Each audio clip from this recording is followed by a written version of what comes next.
little scrap. Um, they're small little scrap pieces, but sometimes when the sky is amazingly, the clouds are in their, going through their motions. Oops, let's see. Uh, the We want to capture those, and so most of these are plain air. That I'll be painting something else, and I'll just stop what I'm doing, and I'm going to capture that cloud scene. And sometimes it's literally just, what can I do in less than 10 minutes? Because the average lifespan of a cloud is 7 minutes before it morphs into a different shape. And we can take a picture, right? And we can, capture that picture. But oftentimes those shadow colors, all the shadow colors in the skies tend to look black, right? Or tend to look a certain color. And yet when we really look at clouds, and I have to say that, when we're painting skies, clouds is really the subject matter, right? Because that's the shape. It's not just a clear sky, but it's a sky with something in it, shapes in it, which is the clouds. There are so many beautiful colors in there. And I paint a lot with green in my clouds. So anyways, I go through, I teach a cloud class called Hopeful Skies online. It's a 5-week class. In person, it's a 3-day in-person class. And I would like to just spend a few minutes before I paint. I'm going to share a screen with you of some quick slides that I would do in a class. Can everybody see the screen here? Does it say Sky Demo? Yes. Yes. Okay.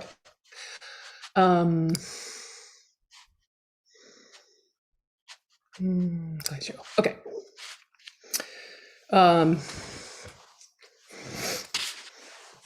This is actually right outside my studio window that I'm looking at now, and it's sunrise. This piece that I did here, I actually did for the cover of the pastels for Jack Richardson that I have an 80-piece set for. And I had to actually do this particular piece without taking any of the wrappers off because they needed all the pastels back by the end of the week. So I had to pick out some wrappers. I mean, I had to pick out the pieces that I want, but couldn't take the wrappers off. So one of the things that I say to everybody is you take your wrappers off, especially when you're painting skies, because you need the side of the stick. Anyways, there's a demo. I'm done. No, I'm joking. Okay. Oops. Let's see. I want to go to the next slide. So when I start painting, the ways to think about starting to paint is looking at your shapes and your big shapes in a sky. And for me, skies have a couple of different elements in it. I'm going to show you a few different slides that I would show, in a 3-day class. But think about your shapes in terms of big shapes. I always think about overlapping elements because that's, to me, where the rhythm is and where there's some interest in showing depth. And use value as your composer so that the ground is always going to have your darkest value. Always, always. It's going to be, down at the bottom. It's those vertical angles, which are usually your trees, your telephone poles, anything that's a vertical angle is going to be your darkest dark. And just try and stay in that loose kind of sketch mode. And when I say sketch mode, I'm talking about a sketching mindset, which is different than the formal painting process in terms of how you approach your piece. And to me, it's a practice that's, steeped in this kind of potential energy of exploration and exploratory mark making, so that you're not just copying your photo, you're trying to allow the little bit of you to come in. And so you have to make these decisions of what are you going to keep, right? What are you not going to say? And what are you going to keep searching for? And to me, the immediacy of those, those strokes are the difference between having something that, that is predetermined, like copying a photograph, and then just kind of being in that moment of where that stroke's going to be. And when I say immediacy, I want to make sure that you guys understand it's not about rushing through the process kind of carelessly and putting a stroke down here or there, but it's about being deliberate about your stroke, and then sort of allowing yourself to not think, right? To be efficient and not overthink or overbelabor every decision, because some of it is just a feel. And the more we can stay in this sketching mindset, the looser, the more creative, the more spontaneous, the fresher our work will look. When I'm painting skies. About what size are these? I'm sorry to interrupt you. This one here, it's probably like an 8x10 or even a 7x9. They're real quick. It's almost like a warm up, a practice warm up. If I were doing something larger, I would probably spend a little bit more time, but that would be the more formal painting process versus like the sketching mindset. This is Wayne Dyer's work. And it's just a slide from my classes. But when I'm thinking about skies, especially when the horizon line is low like this, then what you're really looking at is the 2/3 or 3/4 of your painting, and where is that shape?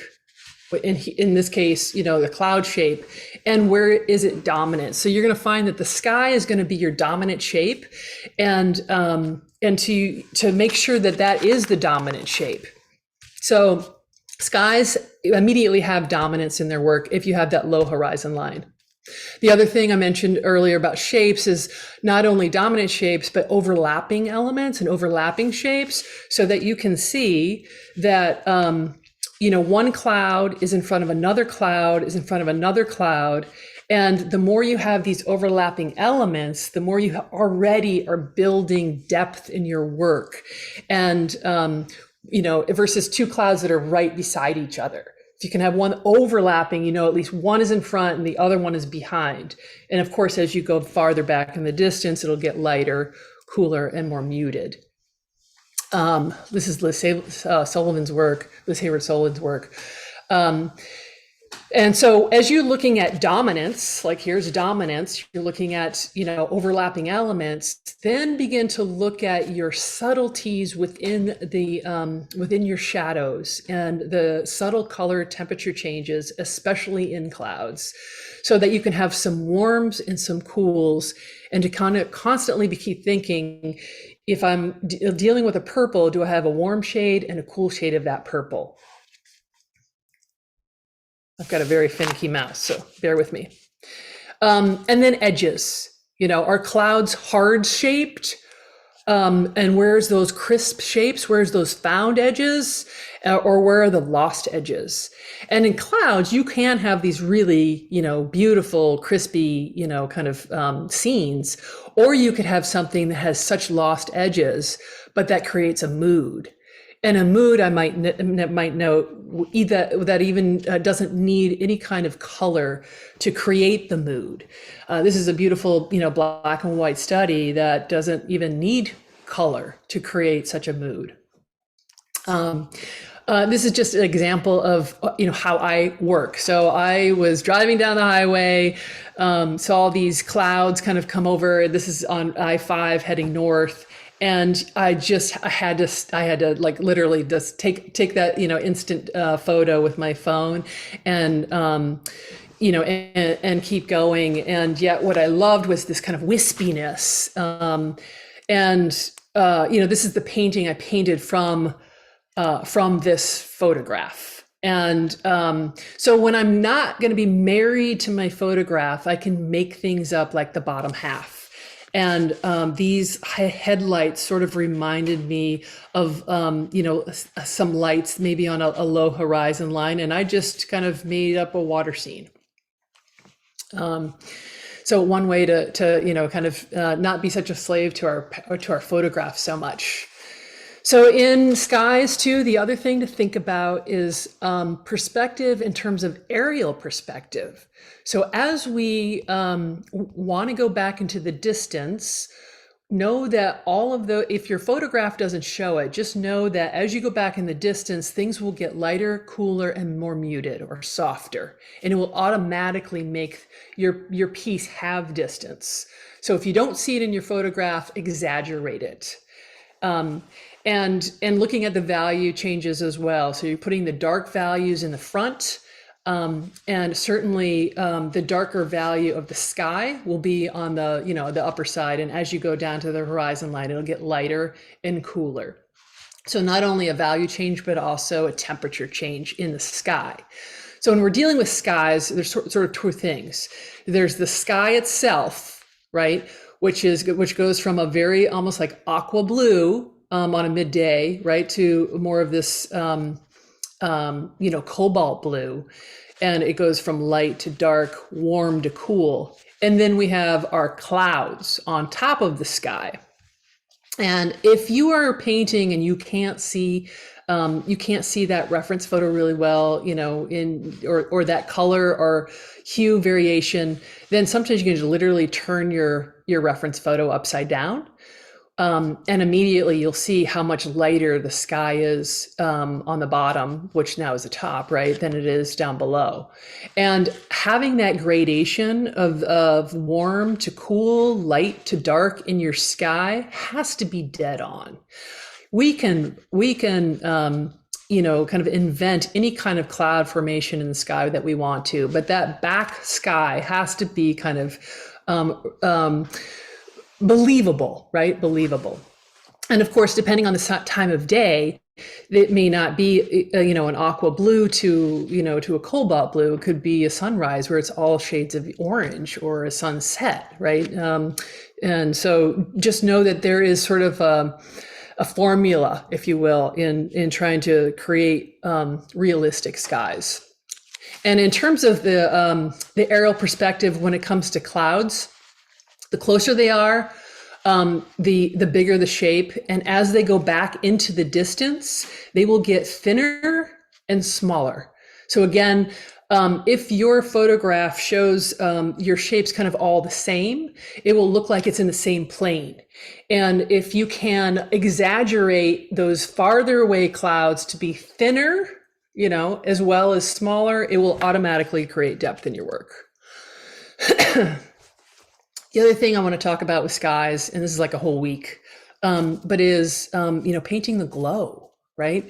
Painting the glow of skies, which is a lot of times is usually a backlit sky where you are looking actually right into your light source. And so many people love to paint sunsets and sunrises. I'm definitely one of them. It's, certainly a time of day that I absolutely love. And as we look at how to paint the glow, know that if our light source is, the lightest color and the lightest value, that sort of radiates out in a circular pattern. And so everything around it will also be light as well. So you can see in this photograph that the tree, the silhouette here is almost like an orange color. And yet the further out we go, the darker it is. So it's, it's just something to think about in terms of how the kind of the anatomy of a sky, and how to paint the glow. So here's a quick example. Okay. Questions as I kind of go right into showing you my page, my setup here. I will let you know that this is in my studio. This is my studio set here. It's a box that I just made myself. I do have a plein air set that I take on the road, and I also brought my set of my 80-piece set that I have with Jack Richardson, because I really like the fact that I've designed this specifically for skies with sunset colors, and then these kind of quintessential sky colors as they gradate from a warm to a cool in some of the blue shades. And then some of the green. So I always kind of keep these aside too, because I like to have, I pilfer my own. Okay, so I'm going to, you can see here that I have set up, I'm going to change my camera. And can everyone, let's see.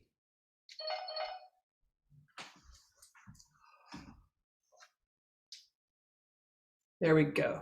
Can everybody see that now? Yes. Okay. So what I have on my board right now are 3 different reference photos. One of them I just showed you kind of as the glow. In fact, I wonder if I can zoom out a little bit more. Yeah. And then the other 2 that I used that I want to use as just kind of guidelines as a reference photo. So you, I think, have these that I sent earlier. So if anybody wants to follow along, they can certainly do that. And what I'd like to show you is that I'm not going to copy one particular one exactly how it is. I'm going to take references from one, references from another, and references from third, and sort of create my own piece. So let me zoom in here so you can kind of really see this. Okay. So What surface The, are you using? I was just going to say that. I work on so many different papers, and this one is the Art Spectrum Color Fix paper, and I really love this this orange color as well as their terracotta color, and I use these interchangeably in the landscape as well as in skies, because if I'm doing a landscape painting, it will be it will be this kind of the color of dirt. And if I'm using a sky scene that's kind of a warm sky scene, like some of these inspirational photos, there's already that warm color underneath. And I particularly love this surface because I like to blend a little bit with my fingers, and as much as I love Le Carte paper for the same reason, this one is just a little bit brighter. So I use Le Carte paper, I use a Color Fix Art Spectrum paper, and if I were to do an underpainting technique, I am really liking the Luxe archival paper. I am not a UArt fan, so I know most instructors out there use UArt, but anyway, so I will not do an underpainting. Yeah, I'm actually going to go right to the surface here. So I have a piece of paper here that's cut. I've reverse taped it on a blackboard on purpose so that I can really see my picture plane and where the edges are. And that's done on purpose versus a whiteboard that gets dirty. And sometimes I actually take black tape and really kind of go through and make sure that I can see that picture plane. I have a little side area here where I can just test the colors. And I will start by looking at what my subject matter is going to be, which is a sky scene. And the very first thing I do is my horizon line. So I'm going to just make a horizon line here, and they're in the top photo that shows the 2 trees. It shows a little tiny, just a little tiny hill, but I'm gonna I'll just make it a little bit bigger. And I'm using Vine Charcoal as sort of my value sketcher to just get in some shapes. So I'm gonna make a tree shape here.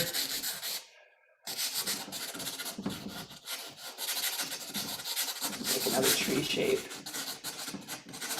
here. And usually when we're painting from a photograph where the sky is like sunrise or sunset, the land is all dark.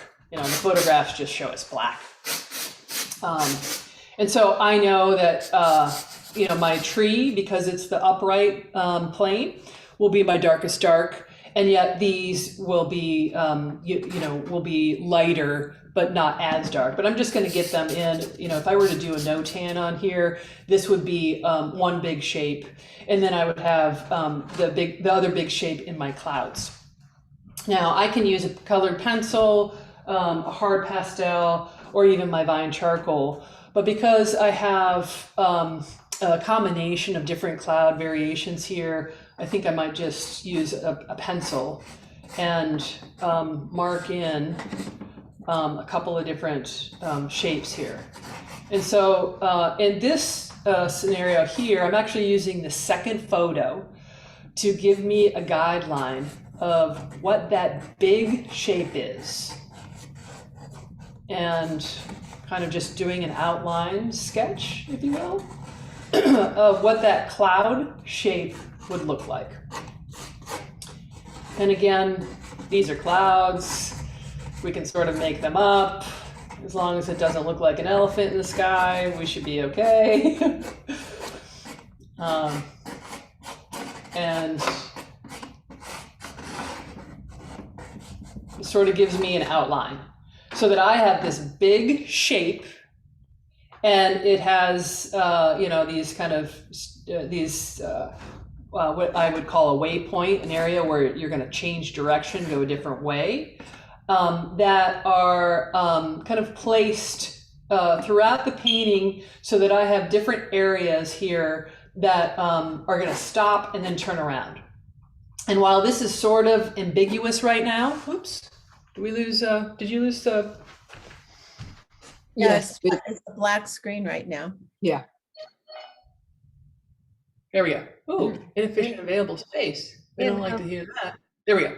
Can you see that? Yes. Mary Wheel. If there's a way to pan over to the left so we can see your photos in addition to your. Oh, sure. Yeah, I can. We don't need to see your color strip. There you go. Because you're, you know, you're is that better? about it and we can't see it. So thank you. Yeah. Okay, so you can see that on here, I have a sun, right? That's my light source is here. But on this photo reference, it's sort of right dead in the middle, right? Which I know, you know, compositionally, I don't want to put it right in the middle. So I know that this sort of area, I'm going to just kind of draw this radiating circle. And maybe right here is where I'm going to have my sun. So I'm sort of composing this with this guideline in mind, with this cloud shape in mind, and with the lower glow in mind, so that I have kind of all three that I can use. And then I'm just going to put in some dark shapes. Let's see. So I know I work from dark to light. So I'm going to get, this is a dark green pastel stick. It's just going over some of my Vine charcoal. And as you can see, I'm not spending a lot of time on like getting the shape just right. I just want to get that shape on there. And I know that there's some, you know, darker green kind of on below here too.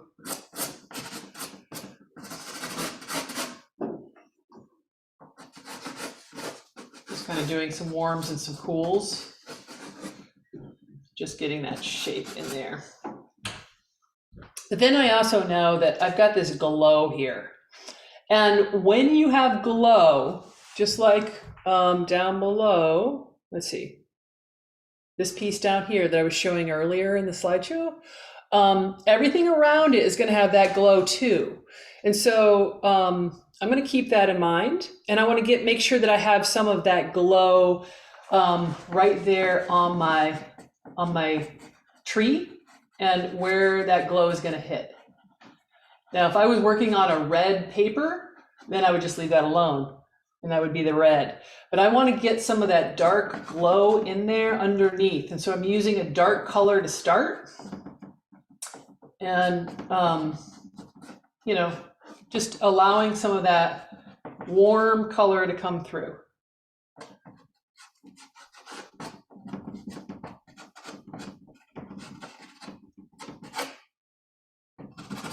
And I might have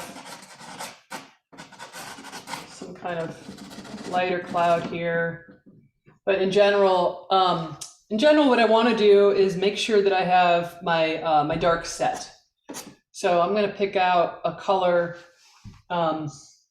I'm gonna pick out a color that's in this kind of range here.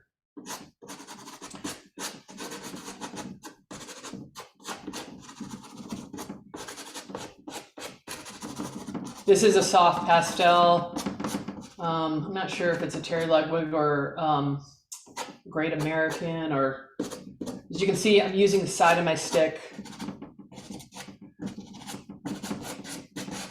And it's you know, a cool kind of purpley color. But as I'm getting closer to the glow here, and I'm sort of following, you know, some of these outline shapes. As I'm getting closer to the glow, I want some of that color to warm up. So I'm just subtle shift, a purple that is similar in value, maybe one shade lighter, but warmer in temperature.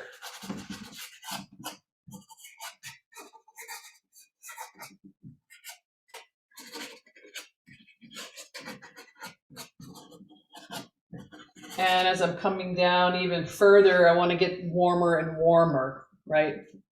Let's see how that looks. I go a little bit.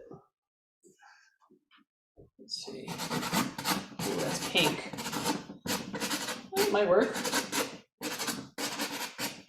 Just some pink in there. Maybe some pink and some orange.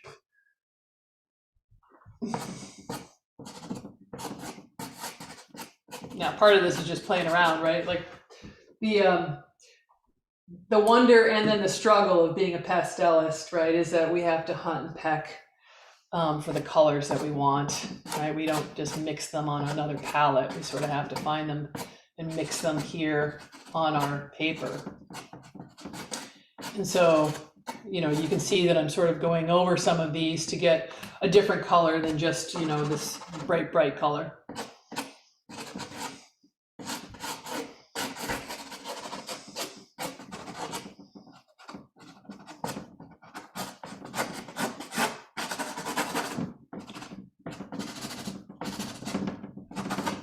And it's looking pretty electric right now, but let's see, there we go. I can always kind of dull it down.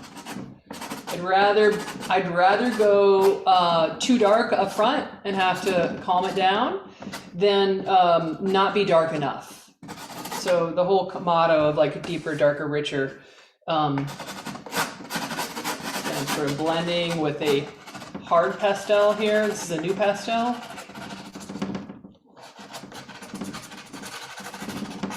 I really, you know, as much as I love the soft pastels, I really do love hard pastels too, especially in the skies, because it's a great way to blend. Great way to blend without, you know, without using your fingers. Although I am a blender. You know, the whole question, like, to blend or not to blend. Some people think it's sacrilegious, but you know, I don't mind kind of doing this and kind of getting that, you know, that wispiness, you know, kind of in. Now this is kind of a big blob here, and I like some of these inner, you know, workings here, but I'd rather have a big mass shape and then go in later and carve out my sky behind. So I'm, you know, creating kind of the cloud up front first, and then I'm putting the sky in at the end.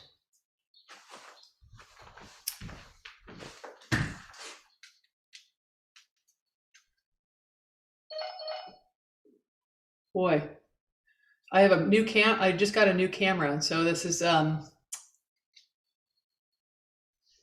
little scary that I have it hardwired in and everything. Okay.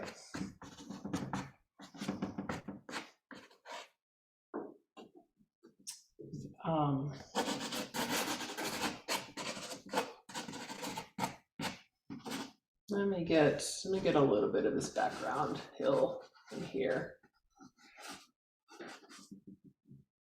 Maybe a little bit darker.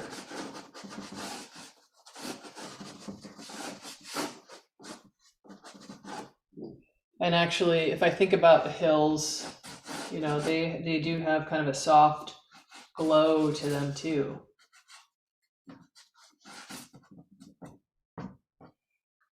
Okay.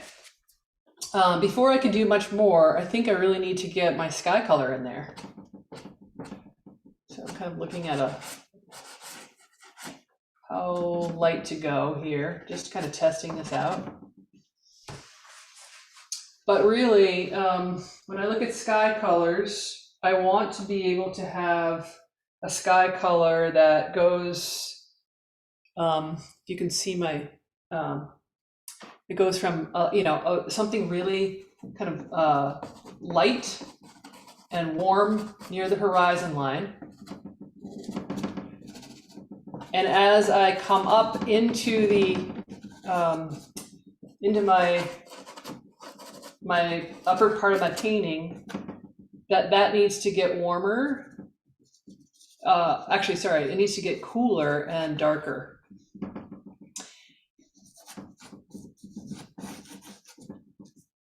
And sometimes you have to kind of blend in to get those just to be right.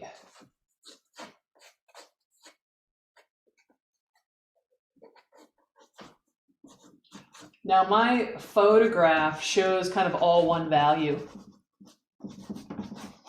And so I am exaggerating it to create a little bit more drama in the piece.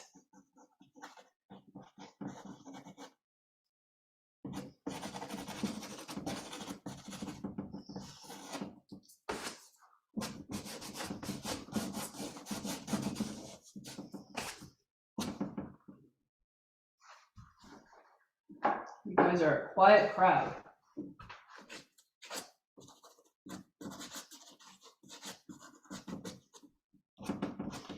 Putting in a kind of a cooler color there too. Part of having kind of this more painterly approach is to show a couple of different colors right next to each other.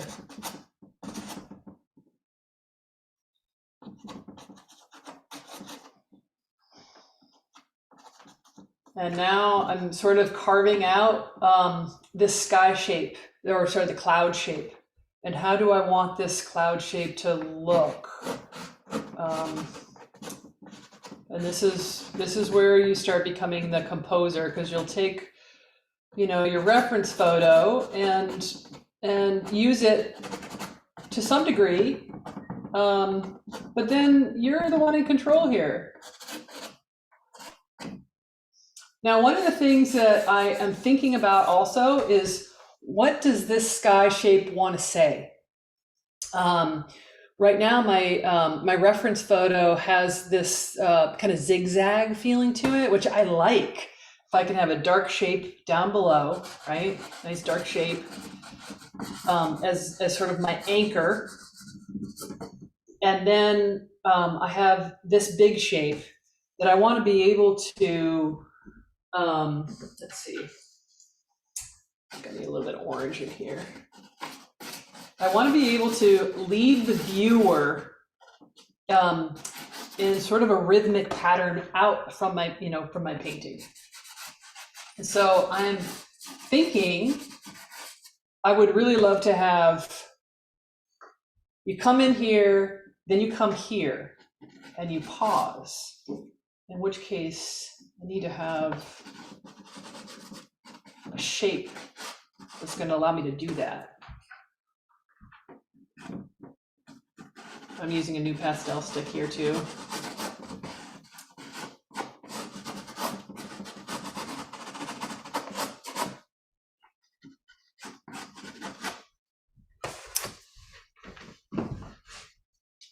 Well,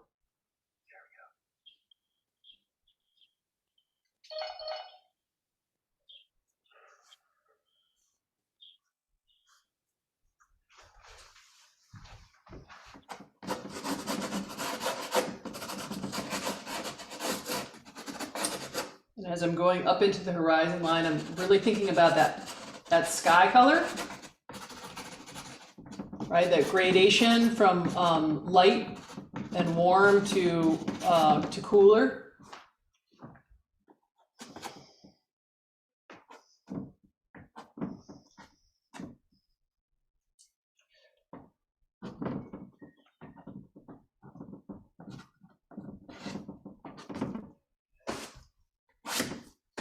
And there are certain areas here that the orange is still playing through, and I want to keep some of those in there. I like to have this kind of wispiness. Sometimes I use my palm and just, you know, get that wispiness to kind of come through. Because it's like, you know, almost windswept. And then I can make some hard shapes. And it's the kind of combination of those soft and soft lines, and then where are the hard bound shapes. Okay.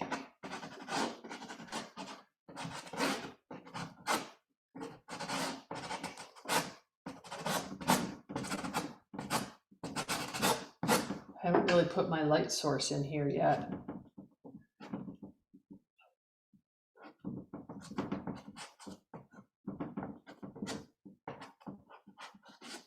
And I'm not necessarily making a circle or, you know, I don't necessarily want to make a, you know, the cloud look in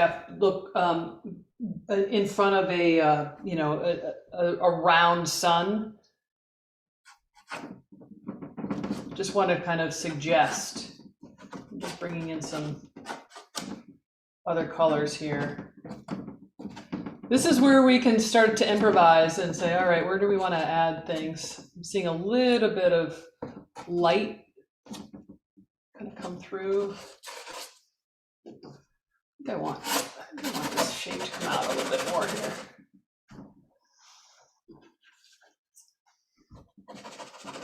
As it's going away, I want it to darken.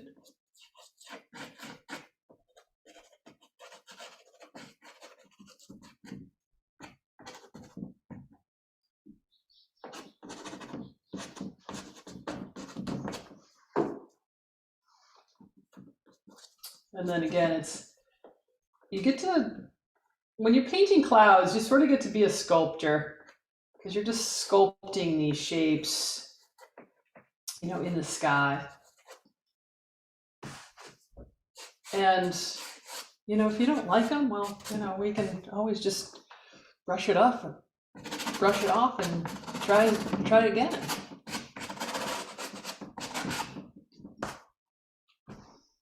Okay.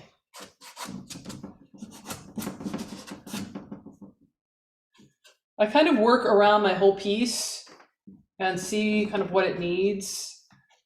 And sometimes it's hard to, so as you can see, I'm kind of, you know, I jump around. Your eye picks up certain areas that it wants to work on. Just like anything in life. I think it needs to be bluer. Like bluer. Like really blue, let's try this. Yeah, need a little bit more drama in there. So I'm exaggerating, right? I'm exaggerating some of these colors. Okay.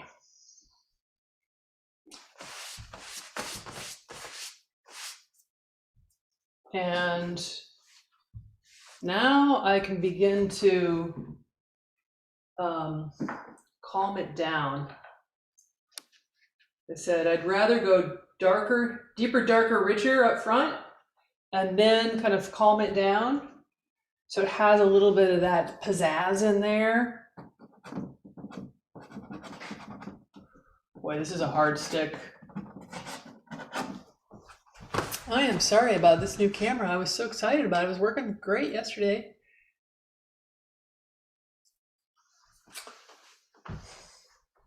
Okay.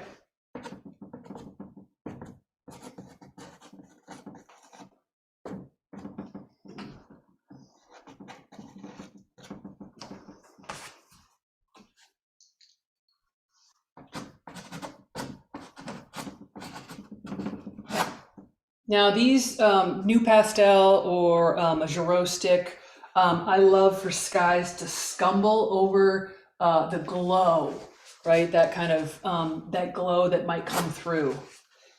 and, you know, right over your subject matter a little bit. So it kind of looks like it's, you know, it's coming right through.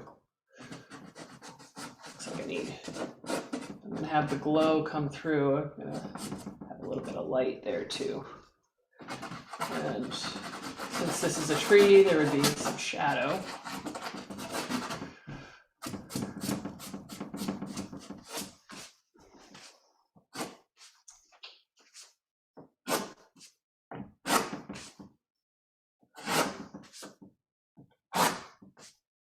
Usually on the bottom of the cloud is where you're going to have the light kind of hit. So, you know, having that lighter, brighter color, a nice bright color.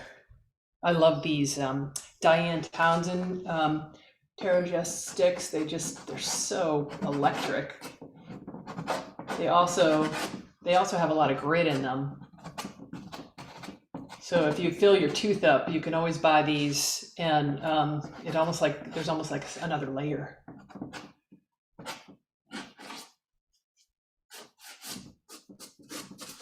All right.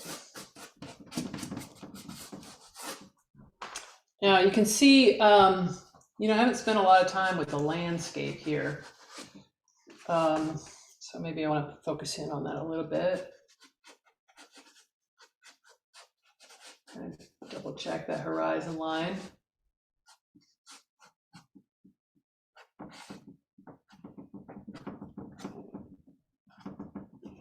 And sometimes the glow here on that tree might need to be retouched.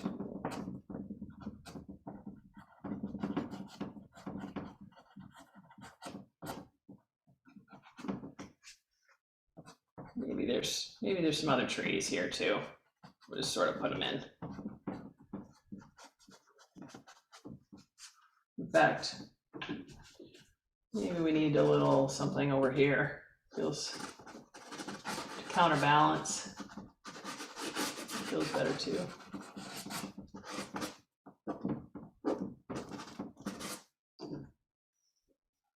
And trying to get that a little bit of that rim light.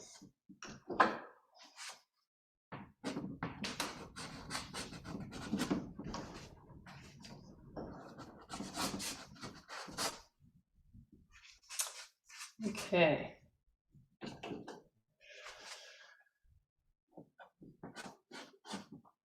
I'm going to step back because I haven't stepped back really yet. And give you a little bit more. Yeah, there we go.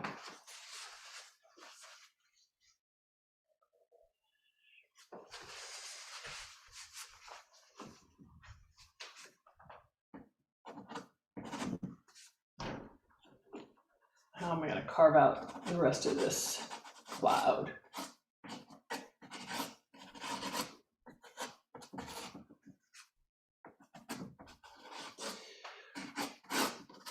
When you're composing a piece and you're thinking about the composition, one of the things that I think about in skies is what direction is this going to go? And I mentioned that you're going to come here, and then you might come here. And I'm really wanting there to be this kind of meandering through. And this is when I can kind of carve in that background sky to have this be kind of this radiating cloud. And a radiating composition or radiating armature is certainly one of the classic armatures, and people use them in skies all the time.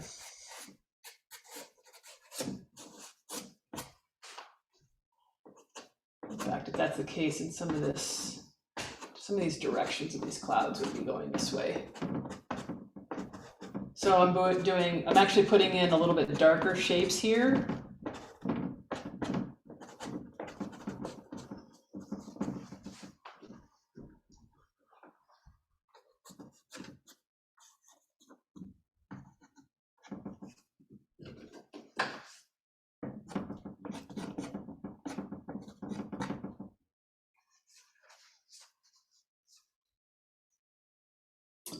And a little bit of this in here too.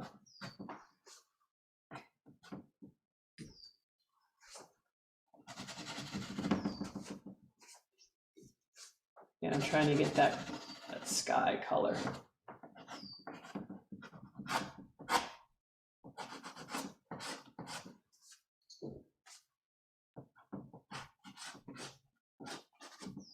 Now, the pressure of my pastels, I've gone from kind of doing these really quick gestural strokes, and as you know, as I finish, then my strokes will be harder. Oil painters do this a lot too, where they kind of get their composition in, and in the end, they mix up a whole bunch of paint and they put a whole bunch of paint and they do that last stroke, right? It's that impasto stroke. And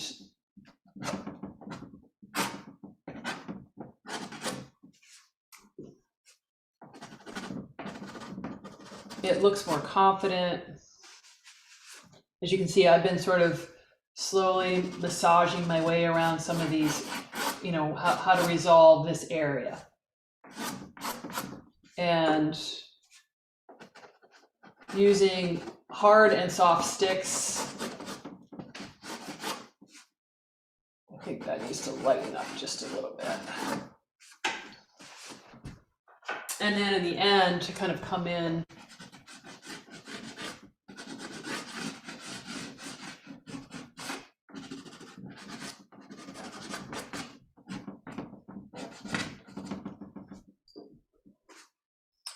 and get my light source.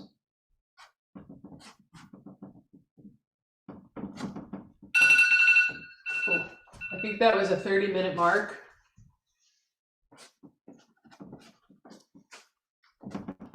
What, it's 2 o'clock now? Yeah, it's 2 o'clock now. You still have a half an hour. Oh, wow. Okay.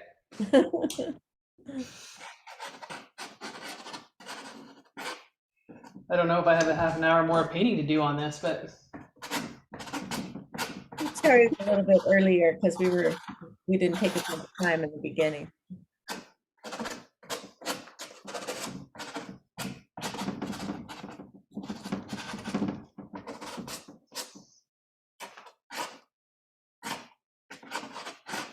kind of like having those kind of radiating lines.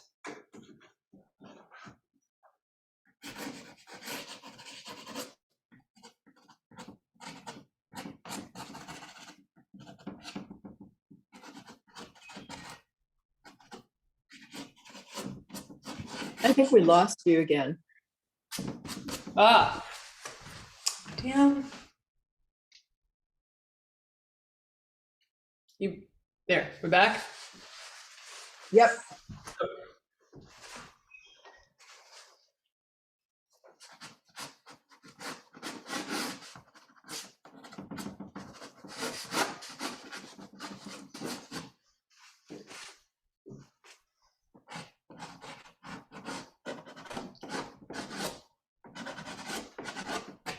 I'm just kind of playing around with now kind of the subtleties.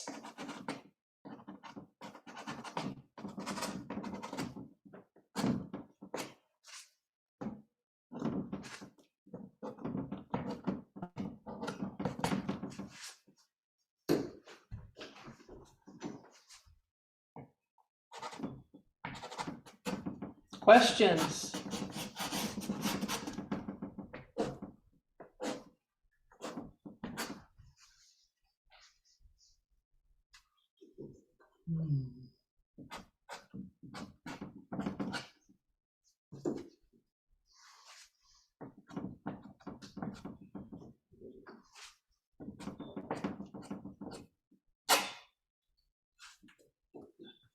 So when you're doing the subtleties, I guess you're also thinking about some of those things you talked about in the beginning, like the larger cloud, the foreground cloud, and the distant clouds being flatter, and Yes. that a little bit. Yes. Exactly. So these, these shapes back here are almost vertical, right? So they automatically get pushed back. They're also a lighter shade, a lighter, duller shade than some of these top clouds. So this cloud we know is in front of that cloud. And, I can even change the shape.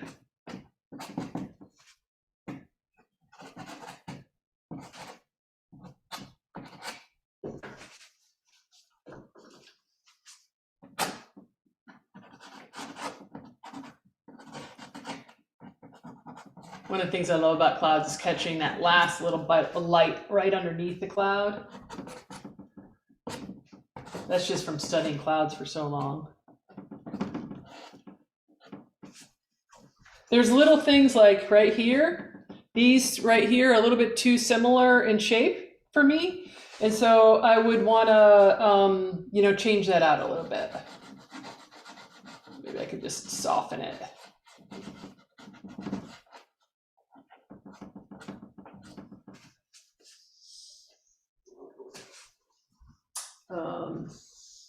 Okay.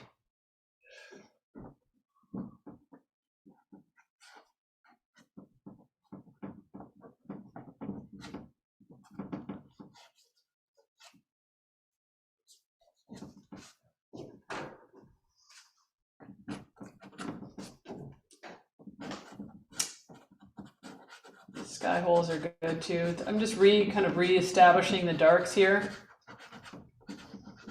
Again, your uprights are going to be your darkest dark in the landscape. So when you are, putting dark colors in your sky and they're as dark as the trees, then you've gone too dark in the sky.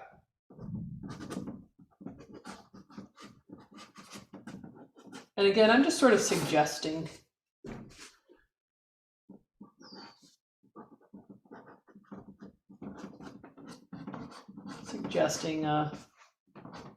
Because I don't really have anything to go with here. I'm sort of having to make it up.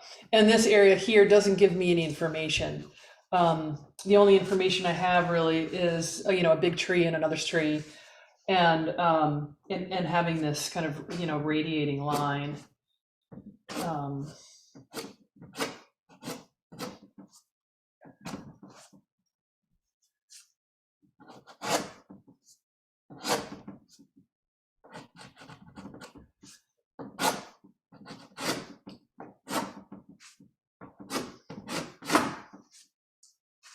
And you just come back and pick up some of those lights again, reestablishing those.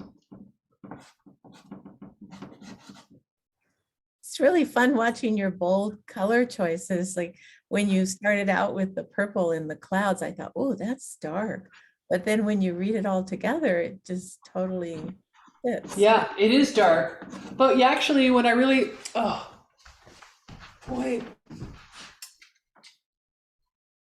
when I really look at these photo references, and I sometimes literally will bring up my pastel stick and kind of match it, right? Then I know that I'm not too dark. And in fact, this is really much darker as it relates to the background sky color than what I've chosen here, right? I could actually go lighter in my sky color if I wanted to. And sometimes, you can kind of radiate that out. I wanted to kind of exaggerate this kind of warm to cool concept here. And I am using a new pastel stick to kind of blend in, right? To kind of blend in some of these areas here. Because I really want this to be kind of wispy. If I wanted it to be a hard shape, then I might use a hard stick.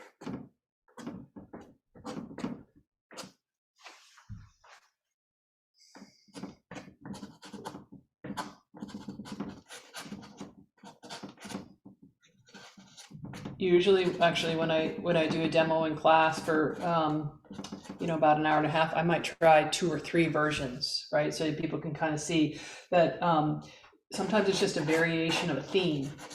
And, oftentimes the second one is better than the first one, right? You warm up on the first one. Just kind of getting that glow in there.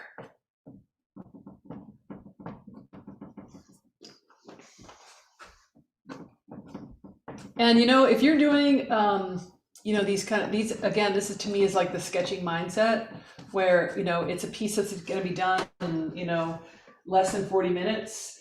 So I can kind of be I can be a little bit more creative and my choices. I'm not married to the photograph so much, and try something new.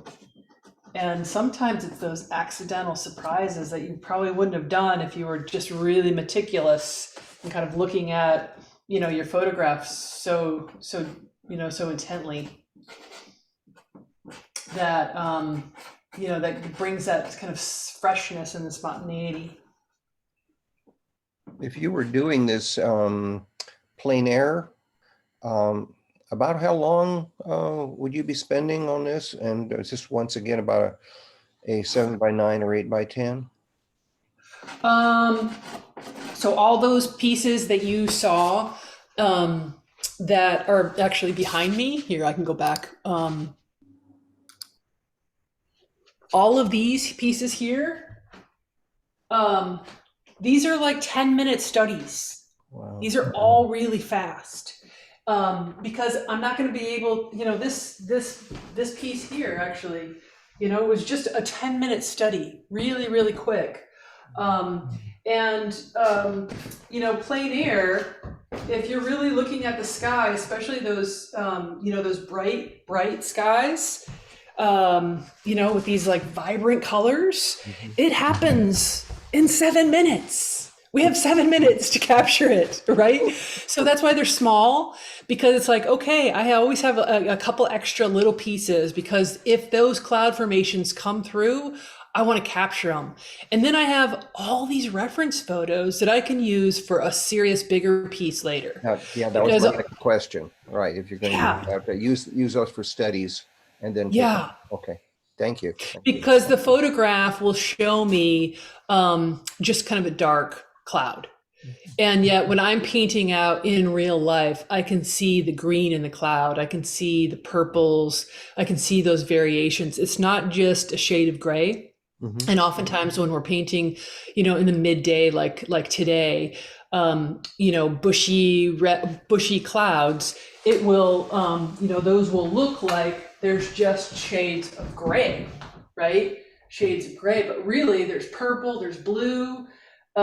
This is a green color in my shadow color, because it's a warm reflecting from the earth, which has a green sky. And so the more you can do these little tiny studies while you're outside, small, 10 minutes or less, get them down, just kind of capture them. The more you have that in your own memory bank, and you can use them later for a larger piece. And especially when we're making things up, and skies give us the sky's the limit, right? We can make up that shape however we want to. I can go back to some of these shapes that I've already seen and go, oh, maybe I can use a little bit of that shape here, or this shape over here. And it allows me to feel like I can be the orchestrator and change it up a little bit. And so that it does feel fresher. Thank you. One of my favorite quotes from Degas is that even in front of nature, one must compose. And, obviously a master at what he did, but, these master impressionists were still, still composing, still putting their voice into it.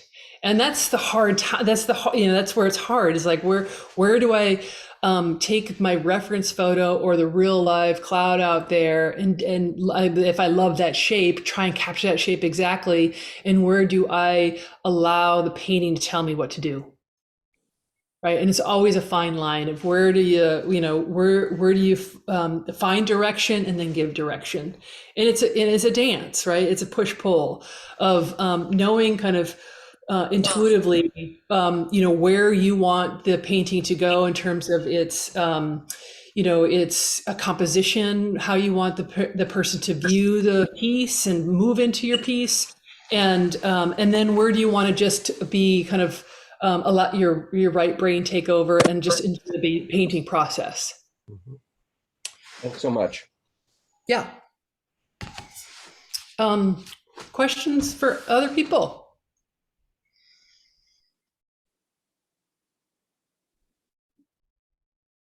I have a question about paper. Do you ever use pastel mat? Clairefontaine pastel mat? I have used pastel mat in the past, and it's so smooth that the first time I used it, it was like, wow, this isn't going to have anything to stick. The multiple layers won't stick, but it does, right? I mean, It's pastel many mat, layers. many layers. It's like one of these, it kind of tricks you, because you think, oh, it's so smooth, it's only going to take 1 or 2 or 3 layers. And yet it can take a lot of layers. I find that if I'm going to do an underpainting, that I would use pastel matte. Pastel matte was originally just sold in white, and I always like to use a colored ground. Not that you can't change, pastel matte and tone your surface or do an underpainting. But if I'm going to do an underpainting, I prefer Deluxe Archival because it does have a little bit more grit. I find that pastel matte is a paper that once you put it down, it stays. And as you can see with, with this Art Spectrum paper, I was able to kind of blend and kind of move the, move the pastel on the surface around a little bit. It allows me to, if I'm not sure exactly where that mark is, I can put it down and kind of adjust. When I was making this big shape, right, it was a big blob. And then I came in and just started to carve in. And I find that Le Carte paper and the Art Spectrum paper allows me to kind of do that dance a little bit easier than the pastel matte. Pastel matte, if it's down, it's down. And if you want to adjust it, boy, you just have to put a mark right next to it or over it. So it's not my paper of choice or my go-to paper, but I have used it, and actually I will be demoing on it at IEPS in the class that I'll be there teaching with Diana Sanford the jam sessions. Okay. A question about what's your choice of underpainting techniques? Alcohol with that, or watercolor underpainting, or oil, or what's your favorite there? I think it depends on what I'm doing. So if I am painting a water scene, I may use pastel with mineral spirits. Okay. So I tend to use the actual pastel medium itself for my color, for the pigment, versus using a watercolor or acrylic or even oil and then doing pastel on top. Although I have tried all those techniques. The simpler and more sustainable I can make my process, the better. And so, pastel is a pure pigment, right? It's just pure pigment, with a binder and a stick. And if I am doing an underpainting, I will use my hard pastels. I will probably try and pick out Giroux or, new pastels, and then use alcohol for a sky scene. And when I do water and use mineral spirits, there's this I'm not a chemist, but there's like this luminosity that happens when you use mineral spirits. Mm-hmm. That when you're doing kind of the translucent water or still water where you want to see what's underneath the water, a log or leaves or rocks, what's under the water, it gives you that kind of translucency that some you might see in a still water scene. But I would say 9 times out of 10, if I'm doing a water underpainting technique, it will be with alcohol, denatured alcohol. And the reason for that is that it just dries fast. Yeah. Yeah. I find when I first started doing pastels and the underpainting technique, I found that I was actually painting the whole thing, with watercolor or, and spending so much time in the underpainting. And then I would paint it again with pastel. And so my process time doubled. And of course, for me, the funnest part is the lightest part, right? The very light, the last strokes. That's the sexiest part, is when we can actually paint the light, right? Because we spend all this time putting in our shadows and our darks and getting in, those darker values and midtone values. But the last part is like the lightest light, right?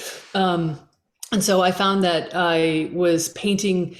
My painting time actually decreased by half when I wasn't painting an underpainting. Now, I for many years have been painting for a lot of galleries and a lot of shows, and so speed was important, right?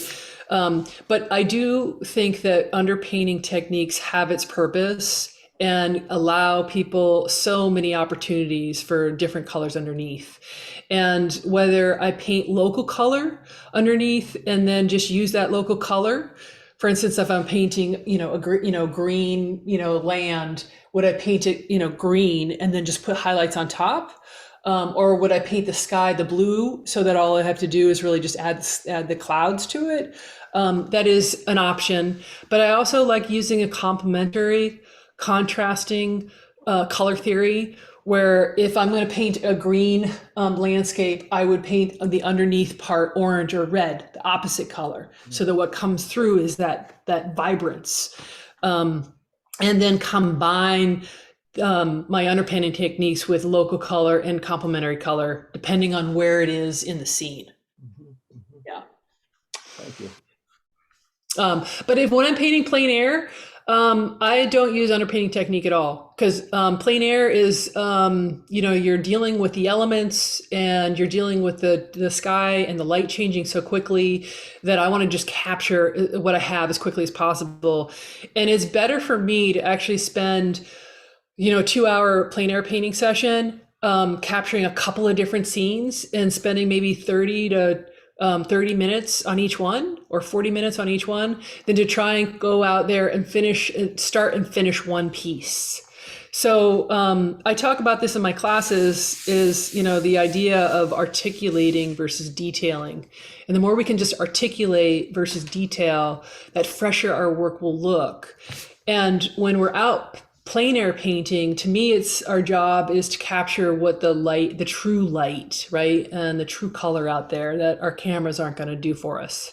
And so we can always change the shape. We can change the focal point. We can change our composition back in the studio later, or right there on the fly.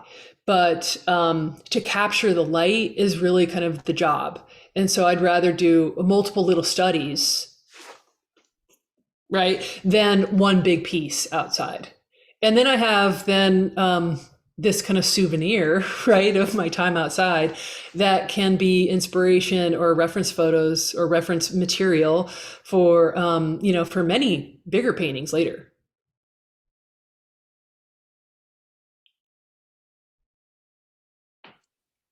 I have a question, Amanda, about Yeah. color.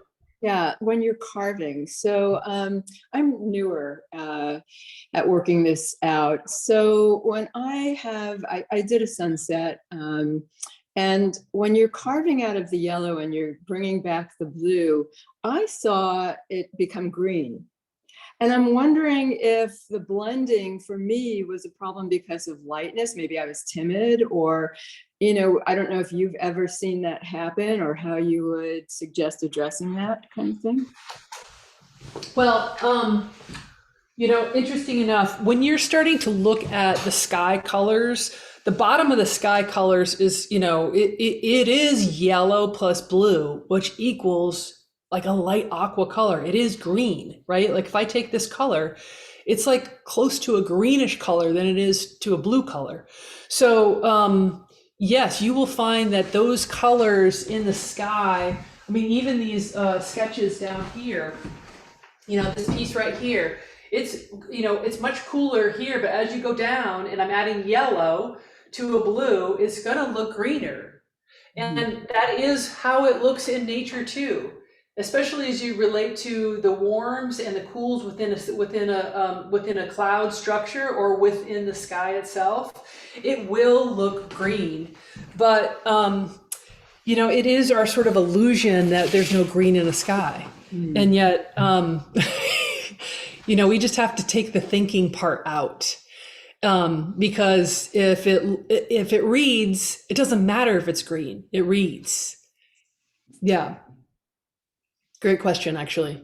Because I do, when I start looking at, those quintessential sky colors, right? It's, this is sort of like a very typical sky color, but as you're going down, it gets greener. It definitely gets greener. Yeah.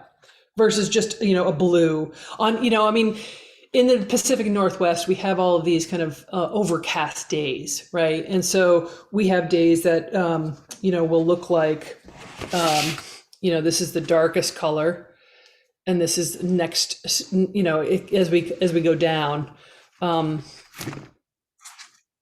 it gets lighter and lighter on an overcast day, right? But on a clearer day, you're going to see more yellow in the sky because it is brighter and our sun source is warmer.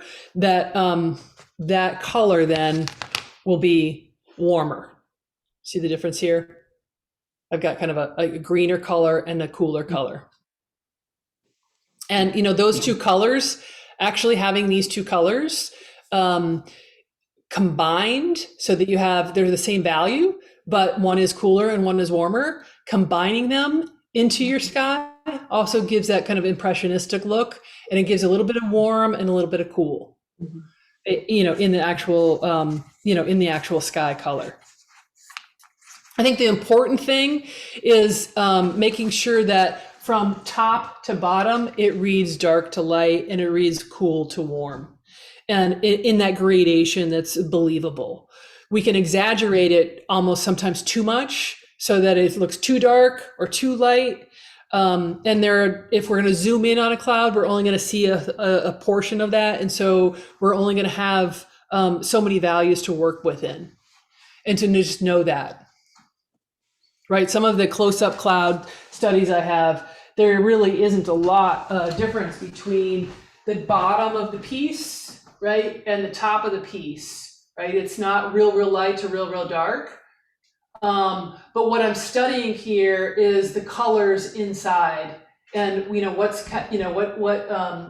pieces, what shapes are overlapping, and where do I see a purple versus a blue versus a green. What's in front of what. And then with clouds, which I love, sometimes we get the light source isn't always at the front. Sometimes the light source comes from behind, right? I mean, when you really study clouds, the light is coming from all sorts of different areas.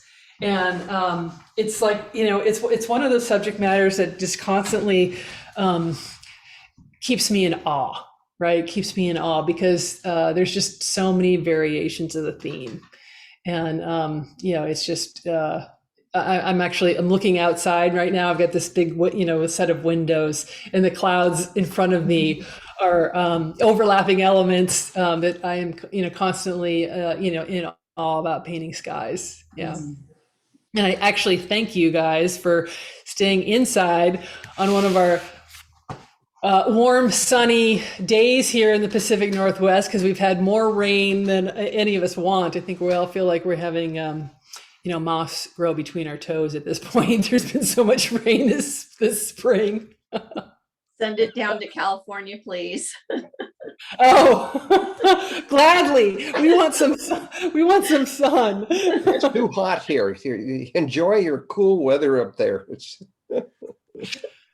We just have a couple more minutes. Can we look at your finished painting again? And sure. Yeah. Let me.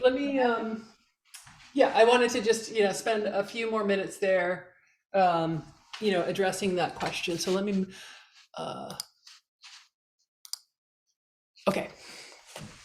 Okay. So let me just zoom in.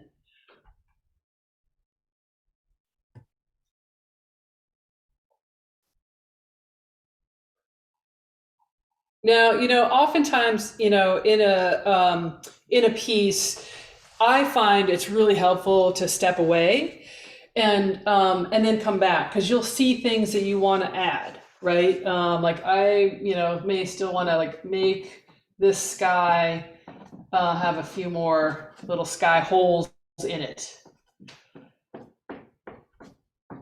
And, kind of play around with, some of these sky holes.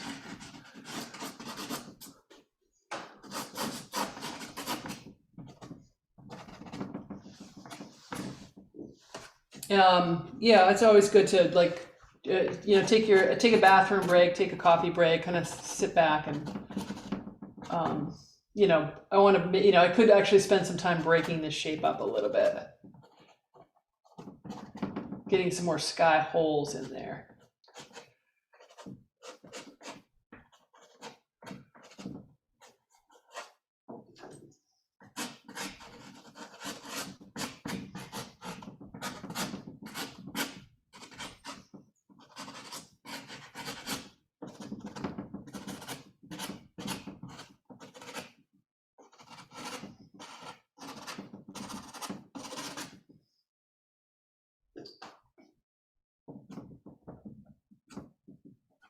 We're getting some chats that people are thanking us for the demo and really enjoying it. And I just want to let people know that we still have some announcements to make, and we have a prize to give with the drawings. So I hope you'll all stick around after the demo. Yeah, and what I can do is,